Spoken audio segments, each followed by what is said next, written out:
Terlebih dahulu, kita akan mengenali sintesis protein. Sintesis protein merupakan proses pembuatan protein yang terjadi di dalam tubuh kita. Protein mempunyai peranan penting, yaitu untuk transportasi zat, pembentukan enzim, dan berperan dalam kekebalan tubuh, dan lain sebagainya. Tahap pertama dalam sintesis protein yaitu transkripsi. Transkripsi merupakan perubahan DNA menjadi mRNA yang terjadi di nukleus.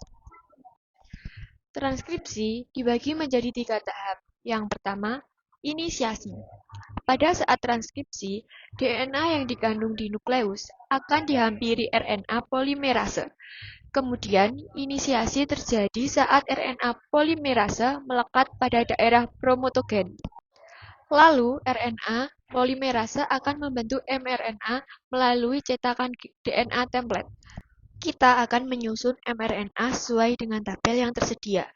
Adenin akan berpasangan dengan urasil. Timin akan berpasangan dengan adenin. Guanin akan berpasangan dengan sitosin, dan sitosin akan berpasangan dengan guanin. RNA polimerase akan mengarahkan pembacaan dari arah 3 aksen ke 5 aksen. Proses ini dinamakan elongasi. Transkripsi akan berakhir pada saat arena polimerase sampai pada daerah terminator yang telah terbentuk mengandung 3 basa nitrogen yang dikenal dengan kodon. Selanjutnya, kodon akan meninggalkan nukleus melalui pori-pori nukleus menuju sitoplasma untuk memulai translasi. Setelah menyelesaikan tahap transkripsi, mRNA yang berada di nukleus akan berpindah ke sitoplasma yang merupakan tempat ditemukannya ribosom. Hal ini dilakukan untuk melanjutkan tahap translasi, sehingga poin yang harus diingat adalah translasi merupakan penerjemahan mRNA untuk dibuat menjadi protein.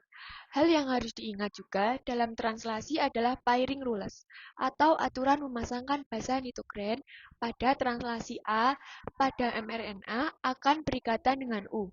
Pada tRNA, pada mRNA akan berikatan dengan A. Pada tRNA, G pada mRNA akan berikatan dengan C. Pada tRNA dan C pada mRNA akan berikatan dengan G. Pada tRNA, sama halnya dengan transkripsi. Translasi juga memiliki 3 tahap, yaitu inisiasi, elongasi, dan terminasi. Tahap inisiasi dimulai saat ribosom subunit kecil terikat pada mRNA. Ribosom unit kecil ini akan bergerak dari arah 3 aksen ke 5 aksen. Ketika sudah menemukan kodon AUG yang membawa asam amino, metionin, dan antikodon UAC akan melekat pada mRNA.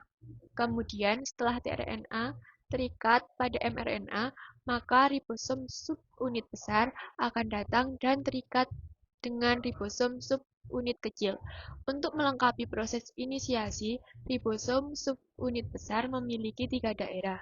Daerah A atau akseptor site, daerah P atau peptideside, dan daerah E atau exit. Saat terjadi proses elongasi, asam amino yang lain akan dibawa pada rantai mRNA oleh RNA transfer dengan membawa antikodon. Selanjutnya, asam amino yang baru ini akan memasuki daerah A, lalu ikatan peptida akan terbentuk di antara kedua asam amino pada daerah P. Pada saat itu, ribosom akan berpindah ke triplet kodon lain yang berada di mRNA, sehingga tRNA yang sudah melepaskan asam aminonya akan berada di daerah E dan bersiap untuk keluar dari daerah A.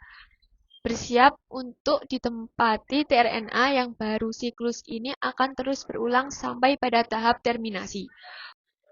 Untuk dapat mengetahui jenis asam amino apa yang mengkode kodon, maka dapat dilihat pada tabel. Misal di sini ada G, U, dan A. Maka yang terbentuk adalah fil atau valen. Setelah yang baru menempati daerah A, maka akan dilanjutkan dengan tahap terminasi. Terminasi terjadi ketika salah satu kodon dari 3 stop kodon berada di daerah A. 3 stop kodon tersebut diantaranya adalah UAA, UAG, dan UGA. Kodon ini dikenal oleh protein yang dikenal sebagai release factor. Saat release factor memasuki daerah A, secara otomatis polipeptida akan rilis atau keluar dari ribosom. Dan ribosom pun akan berpisah dan bersiap untuk melakukan translasi. Yang baru di sini terbentuk TYR atau tirosin val, atau valin ARG atau arigin, kemudian THR atau threonine. Asam amino ini akan terus terbentuk sampai ujung 5 aksen. Nah, semua asam amino ini merupakan rantai dari polipeptida. Nah, polipeptida inilah yang dikenal sebagai protein.